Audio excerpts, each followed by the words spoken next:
Welcome back to the deep dive. And I have to be honest with you, looking at the sheer volume of research we have on the table today, I felt a little bit overwhelmed. Chuckles. It's a heavy stack this time. It is. I mean, we've got high-stakes geopolitics, we've got gene therapy that sounds like it was written by a sci-fi novelist, and we have some incredibly dense corporate maneuvering. A little bit of everything. But then right at the top of the stack, I saw something that just, it made me stop. It made me laugh, actually. But then, it made me think. I have a sneaking suspicion I know exactly which file you're holding. We have to talk about the chicken. The boneless chicken, yes. The boneless chicken. So just to orient everyone, because it sounds like a joke, but it's actually a federal legal ruling. It is a real one. A judge, federal judge, mind you, has officially ruled that Buffalo Wild Wings can legally market chunks of chicken breast as boneless wings. Even though, and this is the important part, biologically speaking, they're not wings. They are breast meat. Right. They're nuggets. Let's just call it what they are. They're glorified chicken nuggets. Yeah. But the judge's logic was fascinating. The ruling stated that a reasonable consumer shouldn't actually expect a boneless wing to be a wing. It's the old Cap'n Crunch defense. What's that? No reasonable person actually expects the crunch berries to be real fruit. It's an established legal precedent, oddly enough. That's incredible. So my first reaction was, okay, slow news day, who cares? But then I looked at your notes in the margins here. You didn't mark this as funny. You marked this as market signal. I did. You actually drew a dollar sign next to it. So explain to me how a mislabeled chicken nugget explains the global economy in February of 2026. It's all about the supply chain and litigation risk. Think about the economics of a chicken for a second. Okay. The wing is actually a very expensive part of the bird.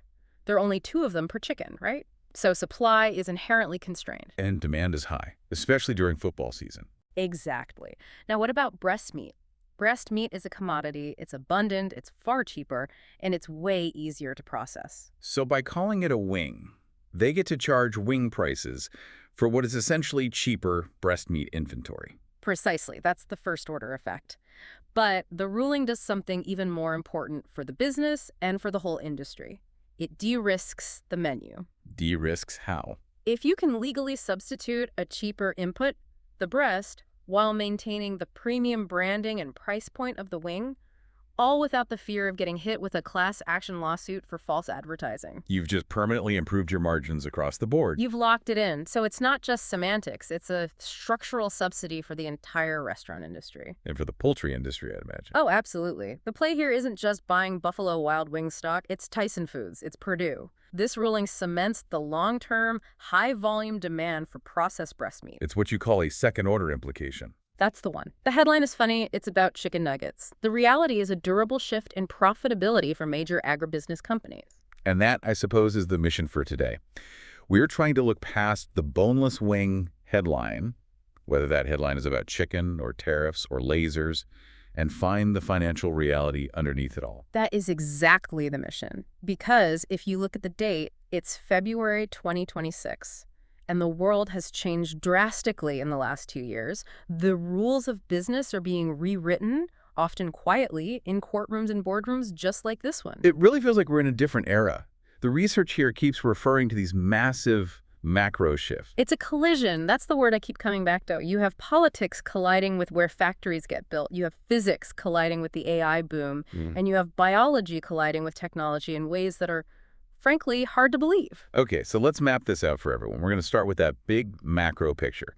Specifically, how companies are retreating from DEI and how foreign governments are paying what looks like, well, protection money to the U.S. Tariff tributes, as the source calls them. Then we're going to look at the physical limits of AI, why the cloud is actually crashing into water shortages in the Midwest. After that, we've got some hidden alpha plays, some truly weird connections. Like how a toilet company saves the chip industry. Exactly. And finally, the science section, which is just mind-bending today. Lasers and living diagnostics. It gets pretty wild. It does. But let's start with the heavy hitters, the new rules of business. And the first theme here is what the research calls DEI capitulation. Capitulation is a strong word, but when you look at the data and the actions being taken, it's really the only word that fits. For the last 5, maybe 10 years, diversity, equity, and inclusion was the golden rule. It was in every annual report. If you didn't have a DEI slide in your pitch deck, you weren't getting funded. It was table stakes. But looking at this report on Goldman Sachs, the tide has gone out fast. It has gone out, and it's leaving a lot of exposed rock. So the headline news is that Goldman Sachs has dropped its explicit diversity criteria for its board members. And they also scrapped that rule where they wouldn't take a company public unless its board had at least one diverse member.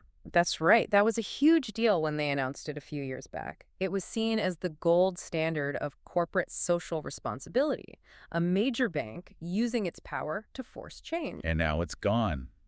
Poof. And you have to ask why. This isn't Goldman suddenly deciding that diversity is a bad idea philosophically. I mean, Goldman cares about one thing above all else. Risk. Risk and money, but mostly risk. So where is the risk coming from? It's coming from the courts, it looks like. It's coming from the courts. You have organizations like the National Legal and Policy Center. This is a conservative nonprofit that has been methodically and very successfully targeting these corporate policies. They went after American Express. They went after Deere & Co. And they got concessions from both. They did. They forced changes. And now they've toppled the domino at Goldman Sachs, which is the biggest one yet. It feels like the legal ground just completely shifted under corporate America's feet. It did. And look at the government stance. This is crucial.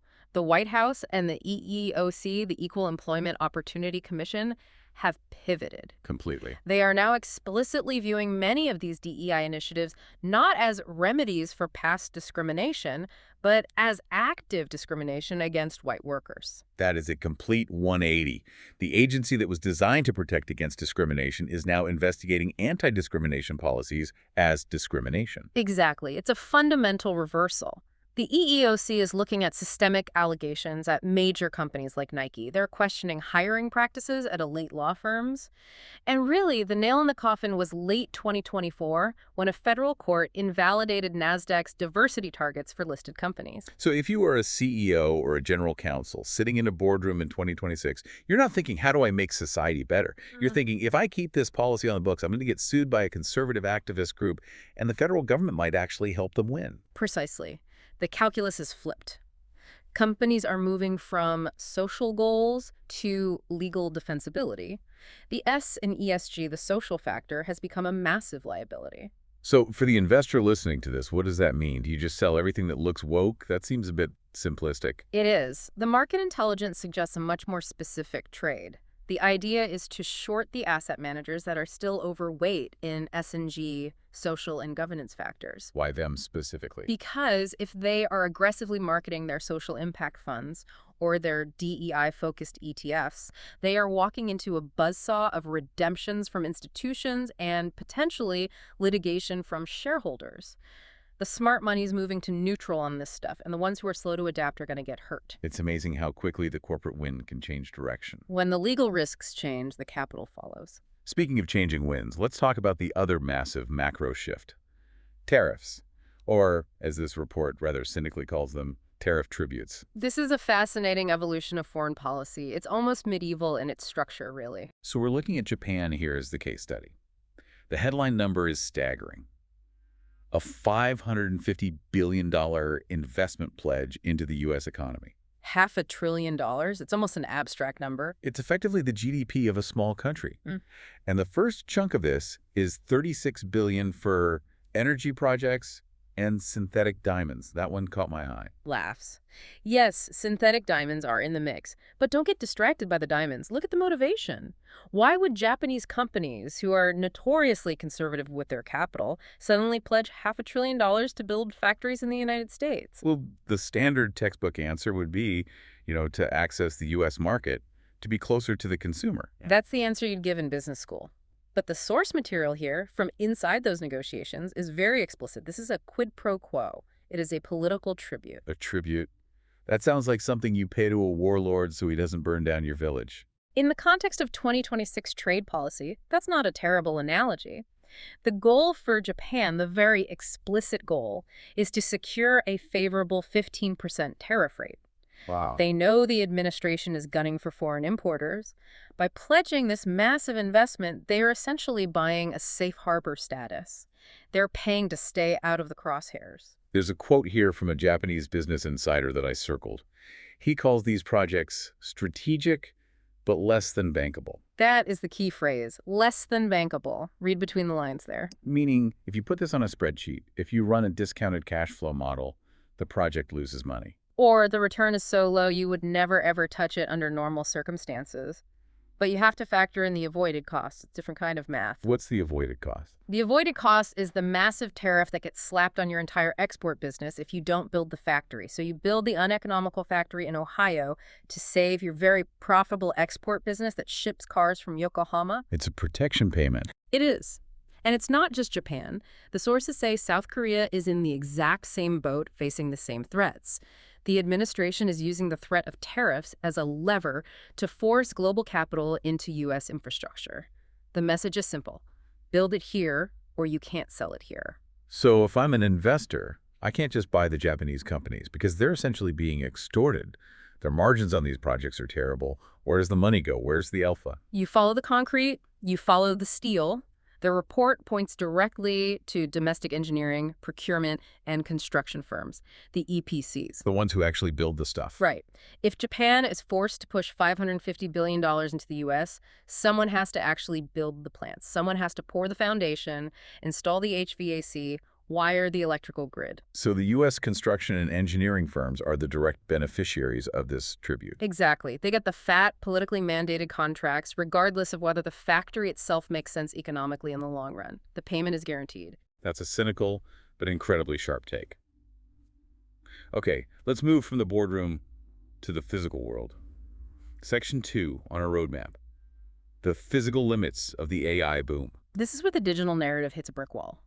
Or, maybe more accurately, a dry well. We've spent the last 3 years obsessing over large language models, the metaverse, the cloud. It all sounds so airy, weightless, ethereal. But the research here is screaming that the cloud is actually heavy, hot, and incredibly thirsty. We are seeing a collision, there's that word again, between the digital demand for compute and the physical reality of the American power grid and water table. And this isn't a future problem, it's happening right now. The thesis here is called the power and water revolt.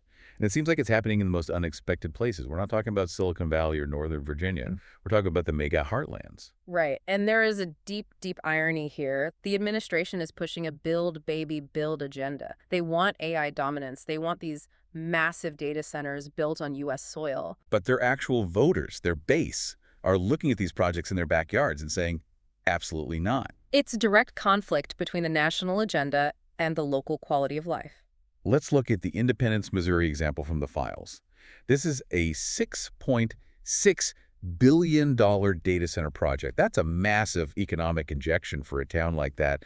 You'd think they'd be throwing a parade. Instead, they're throwing protests. Residents are packing into church halls and city council meetings, and they are furious. Why? Because a data center of that size consumes electricity like a steel mill and drinks water like a giant farm. Talk to me about the water. I think a lot of people don't get this. Why does a computer need water? It's all about cooling. When you run thousands upon thousands of NVIDIA H100 chips at full capacity, 2247, they get incredibly hot. Like, melt the silicon hot. Exactly. To keep them from frying themselves, you need massive cooling systems. And the most efficient ones often rely on evaporation. Water is pumped through towers, it evaporates, and it carries the heat away. We're talking millions of gallons of water a day per data center. And if you're in a community that is already worried about its aquifer or facing drought conditions, you see that data center as a direct threat to your way of life. Yep. Your drinking water, your farm. In St. Charles, Missouri, another example in the report, they actually won. The residents organized and the local government implemented a moratorium on new data centers. they just said no, full stop. Said stop. And this is the bottleneck that Wall Street isn't pricing in yet. Everyone is modeling the demand for chips. Oh, Mehta needs 100,000 more GPUs. Great. Where do you plug them in? It's like buying a fleet of Ferraris and then realizing there are no gas stations. It's a perfect analogy. If the local utility can't guarantee you the power or the city council won't give you the water permit, that $30,000 chip is just a fancy, expensive paperweight. So how do we trade this? Because shorting AI feels like standing in front of a freight train right now. You don't short the tech itself. You don't bet against NVIDIA. You look at the landlords. The trade here is to be very, very careful with data center REITs real estate investment trusts that are exposed to these politically active, resource-strained regions. Explain the REIT structure for a second for anyone who's not familiar. Sure.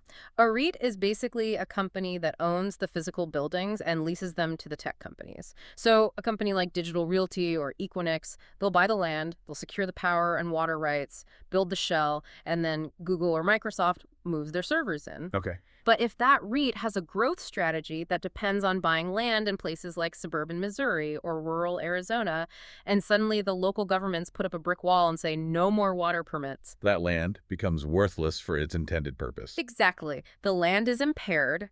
The entire growth projection for that REIT is now wrong.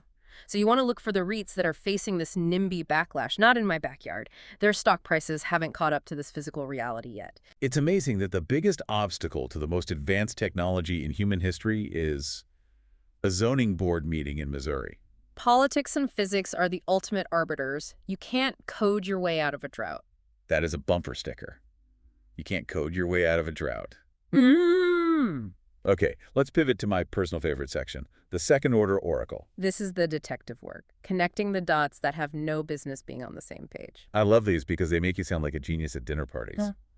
Let's start with the strangest one on the list. Yeah. How does a Japanese toilet company lead to an AI investment? Labs. Yeah. This is the soup stock AI play. So the story starts with a company called Tono. The ones who make the high-tech bidets with the heated seats and the little dryers. The very same. Now, an activist investor called Palliser Capital started buying up Toto stock. They thought the company was undervalued, that management was sleepy. Standard activist stuff. But when market intelligence analysts started digging into the Japanese supply chain to find other undervalued, sleepy industrial gems like Toto, they stumbled onto something incredible. They found Ajinomoto. Wait, Ajinomoto. The MSG people. The ones who make the little red and white shaker of seasoning? Yes, the company that literally puts the umami in your soup. But here's the pivot. To become masters of MSG and other food additives, Ajinomoto spent decades perfecting amino acid chemistry and, crucially, film technology for packaging. Okay. I'm still not seeing the AI connection. Well, it turns out that specific expertise in chemistry and films allowed them to create a material called ABF Ajinomoto buildup film. Okay. This is an insulating material, and it is absolutely critical for high-performance CPU and GPU packaging. You literally cannot make the advanced chip packages that go into an AI server without this film. You're kidding me. I am not. This film, made by the soup company, is essential for isolating the circuits inside an NVIDIA chip. And get this, they have something like a 90+% market share. It's a near monopoly on this specific vital layer of the semiconductor stack. So while everyone is chasing NVIDIA or AMD or TSMC, the real pick and shovel play is MSG. It's the ultimate hidden supplier. If the chip boom continues, Ajinomoto's little-known film division just prints money, and 99% of tech investors don't even realize they're buying from a food company. That is absolutely wild. Okay, next one.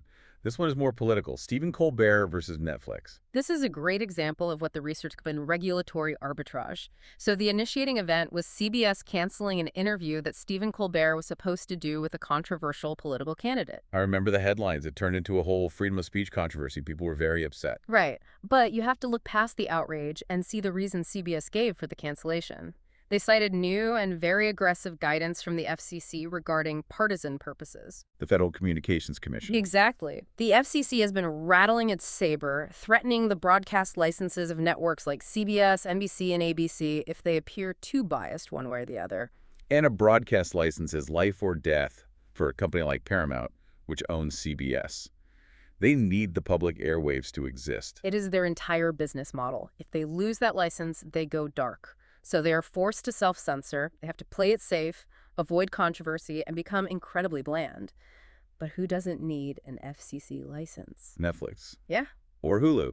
Or any streamer. Bingo. Netflix is a streamer. They run on the internet, not the public airwaves. They are not subject to the same broadcast decency or political neutrality rules at all. So the thesis is, buy Netflix because they're the only ones who can be messy and interesting. In a way, yes. As traditional TV gets scared into silence by the regulators, Netflix has a massive structural advantage to produce the edgy, politically charged, controversial content that actually drives engagement and subscriptions. The regulator inadvertently creates a monopoly on real talk for the unregulated competitor. It's a classic unintended consequence of regulation. The advantage goes to the player outside the system. Okay, third one. Rocket mortgage versus the big banks. The source says the Fed is easing capital requirements. Now, usually that's boring financial news. Why does it matter here? It matters because of the competitive landscape. For the last, 15 years since the 2008 financial crash, big banks like JP Morgan and Wells Fargo were handcuffed. The post-crisis regulations made it very, very expensive for them to hold mortgages on their balance sheets. Which left the door wide open for the non-bank lenders like Rocket Mortgage. Exactly. Rocket, Loan Depot, all these companies swooped in and took huge market share because the banks were effectively benched by the regulators. They built an entire industry in that regulatory shadow. But now the Fed is loosening those cuffs. They're letting the giants out of their cages. They are lowering the capital buffer required for the big banks to make mortgages. And the giants are waking up. And the giants have a massive, massive advantage that Rocket doesn't. Cheap deposits. Explain that. JP Morgan pays you basically nothing, 0.01% on the money in your checking account. They can use that incredibly cheap money to fund their mortgage lending. Rocket doesn't have deposits. They have to borrow money from the capital markets to lend it out, which is much more expensive. So Rocket's fundamental cost of doing business is higher. Much higher. So if and when the big banks decide to get aggressive and compete on mortgage rates, Rocket gets squeezed. The alpha here, the trade, is to short Rocket Mortgage because their regulatory moat just evaporated. It's brutal. One day you're the fintech disruptor, the next day the regulations change and you're the disrupted. That's the game. What the regulator giveth, the regulator can take it away. One last dot to connect in this section. I like this one. The defense cleanliness play. We have a German drone company called Stark. Stark Defense, yes. They make good drones. Germany needs drones, especially now. But they're in trouble. Why? Because of their cap table, their list of investors. One of their major backers is the venture capitalist Peter Thiel. And in the current European political climate, that's a problem. It's a huge problem. Peter Thiel's very close, and public ties to the U.S. administration make him, and by extension his companies, politically toxic in Berlin. There is massive infighting within the German coalition government about the optics of giving sensitive military contracts to a Thiel company. So the technology is good, the need is there, but the politics are bad. Exactly. So if you're a German defense minister, you're stuck. So where does the money go? It goes to the clean rival. The report points to Leonardo, the Italian defense giant. They're the safe pair of hands. They are. They have no controversial American billionaires on their board. They are European through and through. So the bet is that Stark stalls out in bureaucratic political purgatory, and Leonardo, the cleaner option, scoops up the contracts. It's the cleanliness premium. You pay more for the drone that doesn't come with a political headache. Politics is a supply chain constraint, just like a missing chip or a blocked canal. Okay, let's take a breath. We've done the macro, we've done the hidden connections. Now I want to look at the high-conviction contrarian ideas. These are for the listeners who like to dig in the bargain bin. These are the deep value plays, the stuff the market hates for one reason or another, which usually means it's priced for disaster. And if the disaster doesn't happen, you can make a lot of money. Let's start with an energy company, Geopark, ticker GTRK. The market hates them because they are in Colombia. Right. Colombian politics regarding oil and gas are, let's just say, volatile. The current government is not friendly to fossil fuels. So the stock is trading at something absurd, like 1 times EV to EBITDA. For listeners who don't have a Bloomberg terminal tattooed on their arm, explain what 1 times EV to EBITDA actually means. Laughs. It's a valuation metric. It effectively means the company is so cheap that its entire enterprise value is equal to just 1 year of its earnings. It's priced as if it's going out of business in a year or two. It's priced for death. But are they dying? That's the contrarian thesis. They aren't. Because while everyone is focused on their Colombian assets, they have a massive and growing asset in Argentina called the Vaca Muerta. The dead cow. It's one of the largest and lowest cost shale oil and gas deposits in the entire world. And unlike Colombia, the current Argentine administration is rolling out the red carpet for drillers. They are pumping as fast as they can. So the market is looking at the wrong map.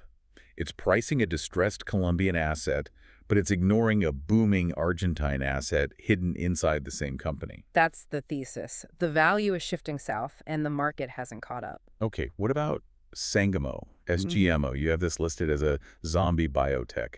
That doesn't sound promising. It's priced at a sub-$130 million enterprise value.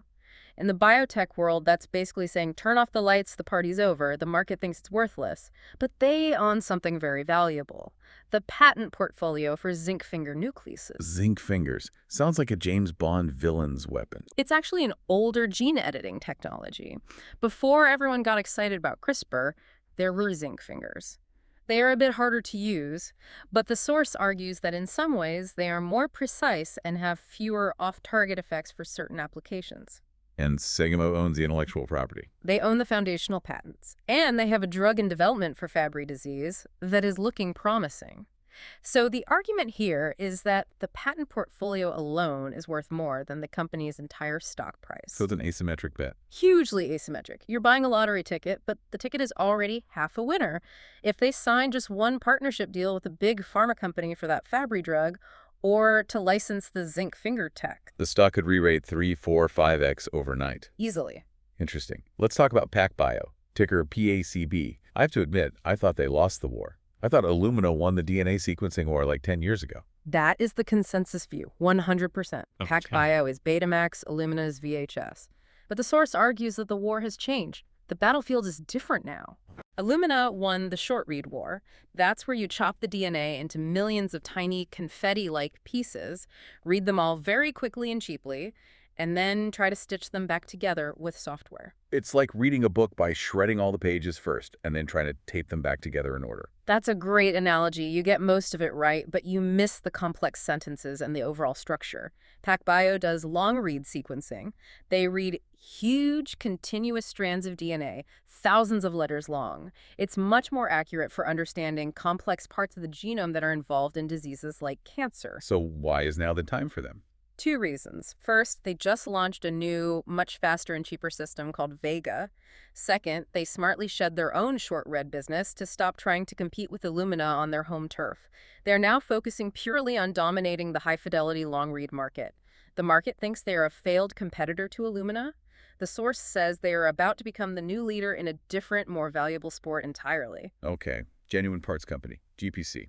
This is Napa Auto Parts. This feels boring. Boring is beautiful in investing sometimes. They're doing a spin-off. They're breaking the company in 2. And spin-offs are often where value is hidden. Always. You get the auto parts business, which everyone knows, slow, steady, kind of boring. But you also get the industrial parts business, which is called Motion, and most people have never heard of it. And Motion is the hidden gem. It's a fantastic, high-quality industrial distributor. They sell bearings, hydraulics, power transmission parts to factories all over the world. It's a great high-margin business. But its value gets lost inside the slow-growth auto parts story. When it spins out and trades as its own company, Wall Street will look at Motion as a standalone entity and realize, hey, this thing is a cash machine and it deserves a much higher multiple. So you buy the boring parent company today to get the exciting child company for free or at a big discount tomorrow. It's a classic SpinCo arbitrage play. Last one in this section, MBIA. Yeah. This is a blast from the past. A bond insurer from the 2008 crisis. This one is for the gamblers. Let's be very clear about that. MBIA is heavily exposed to Puerto Rico's debt, specifically the bankrupt Electric Power Authority, prepay. Which has been a complete disaster zone for a decade. Total mess. The market assumes MBIA gets 0 on their insurance claims. The stock is priced for a total wipeout. But there is a Supreme Court angle. Go on. There is a legal challenge making its way to the Supreme Court regarding the constitutionality of the oversight board that's been running Puerto Rico's bankruptcy. The Cremesa board. That's the one. The argument is that the board's members were appointed in a way that violates the Appointments Clause of the Constitution. If the Supreme Court agrees and rules that the board's appointment was unconstitutional, it could blow up the entire bankruptcy process. It would create chaos. Complete chaos. Yeah. But in that chaos, MBIA's original pre-bankruptcy insurance claims might suddenly be valid again, at full value. It's a binary event. Heads, you lose everything you put in. Tails, the stock goes up 500 or 1,000%. I feel like we should put a warning label on that one. Do not try this with your rent money. Agreed. High risk, high reward. For speculative capital only. Okay. Take a deep breath. We are leaving the world of money and entering the world of frontier science. And this section, I mean, brain lasers, viral mimicry, this is something else. This is the synthesis engine. This is where different fields of biology and technology get combined to do things that were impossible just a few years ago. Let's start with the brain lasers. The technical term in the report is photobiomodulation. Right. So the biggest problem in treating brain diseases, Alzheimer's, Parkinson's, brain cancer, is the blood-brain barrier. The BBB. The fortress. It's a wall of tightly packed cells that protects your brain from toxins and pathogens in your blood. It does a great job. Too good, in fact. It also blocks about 98% of all potential drugs from getting into the brain. So you can have the perfect cure for Alzheimer's in a syringe, but if you can't get it past that wall, it's completely useless. Exactly. So the lasers, they don't break the wall. That would be bad. They gently knock on the door. What does that mean? Researchers are finding that using specific wavelengths of near-infrared, light non-invasive lasers applied to the skull can transiently and safely make the barrier more permeable. It can stimulate the transport mechanisms in the cells to let things through for a short period of time. So you shine a light, the door cracks open for an hour, you slip the drug in, and then the door closes again. That's exactly the concept. And the drug they are trying to slip in for Alzheimer's is fascinating. It's a ZBP1 inhibitor. Okay, unpack that for me. ZBP1. So for years, we all thought Alzheimer's was caused by the plaque, those beta amyloid and tau aggregates you hear about, the gunk in the brain. Right, clean up the gunk, cure the disease. But the drugs that clean up the gunk didn't really work that well. It turns out the gunk isn't what kills the brain cell directly. The gunk triggers a specific alarm pathway inside the cell, the zRNA ZBP1 axis. Think of ZBP1 as a cellular fire alarm sensor. When it senses the gunk, it panics and pulls the fire alarm. And the fire alarm, in this case, tells the cell to commit suicide, a process called pyroptosis. So the cell dies not because of the plaque itself, but because of its own over-the-top reaction to the plaque. Precisely. The cure for the disease is worse than the disease itself at a cellular level. So the new strategy is, don't just clean up the plaque, disarm the alarm. Block ZBP1. Stop the suicide signal. Exactly. And if you can use the lasers to get that ZBP1 blocker drug past the blood-brain barrier and into the brain, you might actually be able to stop the neurodegeneration in its tracks. That's genuinely hopeful, in a way that Alzheimer's research hasn't been in a very long time. It's a completely new mechanism of action. It's very exciting. Let's talk about cancer, leukemia, AML. We have a strategy in the research here called painting the target. Acute myeloid leukemia is a really nasty cancer. The problem is that the cancer cells are experts at camouflage. They aren't all identical. They have different proteins on their surface, so the immune system, or even advanced therapies like CRT cells, can't find and kill all of them. You kill some, but the ones hiding in the bushes survive and the cancer grows back. Exactly. So this new approach is brilliant in its simplicity. It's a two-step process. First, you pre-treat the patient with a drug called a menin inhibitor. What does it do? Menin is a protein that helps control which genes are expressed in the cell. When you inhibit it in these leukemia cells, it forces them to change their surface. It forces them all to express a specific protein called CLEC12A. It forces them all to put on the same uniform. A bright orange vest. That's a perfect analogy. Once they are all uniformly expressing CLEC12A, you then come in with step 2, the CRT cells that have been engineered to hunt specifically for that CLEC12A protein. So you strip their camouflage, paint a giant target on their back, and then send in the guided missile. It turns a heterogeneous, messy tumor into a homogeneous, easy-to-see target. It could be a game changer for blood cancers. Incredible. What about this last one? Viral mimicry. Sounds like some kind of trickery. It is trickery. It's biological judo. The fundamental problem with fighting cancer is that cancer is self. It's your own cells gone rogue. Your immune system is trained from birth not to attack your own cells. It has a do not fire order built in. Right. But what does the immune system absolutely hate? Viruses. It goes to total war against a viral invader. So the idea here is to find proteins on the surface of a tumor that look structurally similar, even just a little bit, to parts of a common virus, like Epstein-Barr virus. Okay. Then you create a vaccine using those viral parts and inject it into the patient. You're telling the immune system, hey, there's a dangerous virus invader in the body, go get it. And the immune system ramps up, produces billions of antibodies and T cells to kill the virus. But because the tumor protein looks so similar to the viral protein, the immune system turns its full rage on the cancer by mistake. You're putting a kick me, I'm the flu sign on the back of the tumor. Effectively, yes.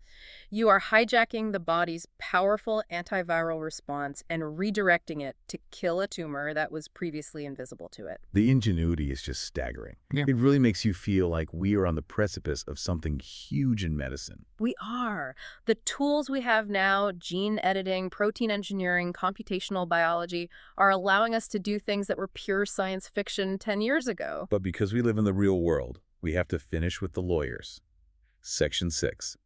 The Legal and Intelligence Watch List. The battlegrounds that will decide the rules of the game for a lot of these new technologies. Let's start with Kalshi versus the state of Nevada. This is the battle for prediction markets. This is a huge, huge case. So Kalshi is a platform that allows you to trade on the outcome of future events.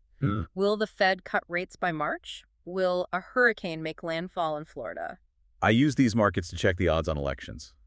They're often more accurate than the polls. They often are. It's the wisdom of the crowd with real money on the line.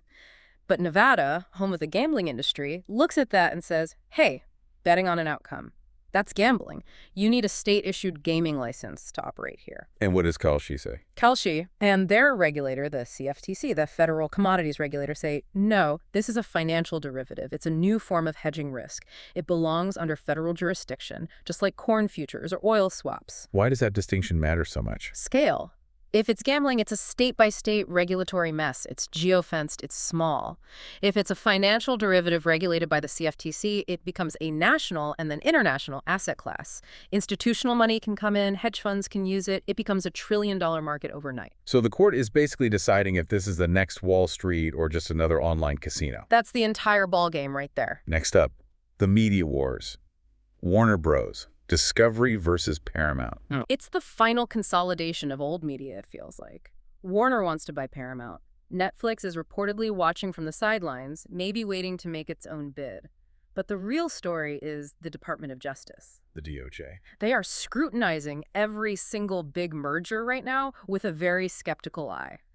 The outcome of this deal will tell us if the government is going to allow legacy media to merge into a giant fortress to fight big tech, or if they are going to force them to stay small and likely get picked apart by the streamers. It's the too big to fail versus too small to survive debate for the 21st century. And Netflix is just sitting there with a big bag of cash waiting to pick the meat off the bones of whoever loses. Bayer and the Roundup litigation. They are trying a Texas two-step. Is that what they're doing? Sort of. It's a legal strategy. They are trying to get their case to the Supreme Court on the grounds of federal preemption. Explain that in plain English. Bayer's argument is this. The EPA, a federal government agency, reviewed all the science on Roundup and approved the product's label. They explicitly said it does not need a cancer warning. Therefore, a state court in California cannot find us liable for failing to warn about cancer because the federal government told us the label was correct. So if the feds say it's safe, the states can't turn around and say it's dangerous. The federal rule preempts the state rule. That's the argument. If the Supreme Court agrees with them, it kills not just the Roundup lawsuits, but potentially thousands of other failure-to-warn lawsuits against the entire chemical and pharmaceutical industry. That is a massive legal shield if they can get it. It's the ultimate shield. It would be a landmark victory for corporate America. Finally, the Epstein files. The source notes a disturbing divergence in accountability. This is a really interesting and frankly grim observation. We've seen more names come out over the last year, and the pattern is crystal clear. If a public company executive like the situation we saw with the chairman of Hyatt is named in the files, they're gone. The board fires them immediately. The reputational risk and shareholder pressure is too high. For politicians. Teflon. It's amazing. Political figures named in the same files seem to face almost no real consequences. The voters in their district don't seem to care, or the intense partisanship of the era protects them. So the corporate world, for all its faults, has higher ethical standards, or at least higher liability standards, than the government. It seems so, at least on this issue. And the dark implication is that if you have skeletons in your closet, you might be better off leaving the corporate world and running for office. It's safer there. That is a deeply depressing thought to end on, but let's try to synthesize all of this. We've covered boneless wings, brain lasers, and tariff tributes. What is the thread that ties all of this together? The thread is the unseen hand. And it's not Adam Smith's invisible hand of the free market. Go on. None of these things are operating in a vacuum. Politics is deciding where factories get built. That's the Japan tariff story. Physics is deciding where AI data centers can go. That's the water crisis in Missouri. And regulatory loopholes and legal rulings are deciding who wins in media and finance. That's the Netflix story. And it's the Boneless Wing story. You can't just look at the product or the technology anymore. You have to look at the constraints. The constraints are the story. The Boneless Wing isn't a product innovation. It's a legal innovation. It's a litigation risk reduction innovation. And I want to leave the listener with one final stat from the research that really stopped me cold. The brain drain. This is the one to watch for the next decade. In 2025, over 10,000 PhDs left the federal workforce. That is a threefold increase from the historical average. We are seeing a mass exodus of top-tier scientific talent from the NIH, the FDA, the CDC, the National Energy Labs. The best and the brightest are leaving government service. And the question is, where are they going? They aren't retiring. They are going to the private sector. They are going to the biotech startups that are working on the menin inhibitors and the ZBP1 drugs. They are going to the private AI labs working on the next generation of chips. So the innovation engine itself is shifting. It is shifting very rapidly away from the state, away from the idea of public trust and public good, and into the private sphere. Which means the breakthroughs of the future, the cures for cancer and Alzheimer's, the algorithms that run our lives, the future of energy will be owned not by citizens, but by shareholders. That is the direction of travel. Something to think about as you order your next plate of boneless wings. Thank you for listening to The Deep Dive. Keep digging deeper.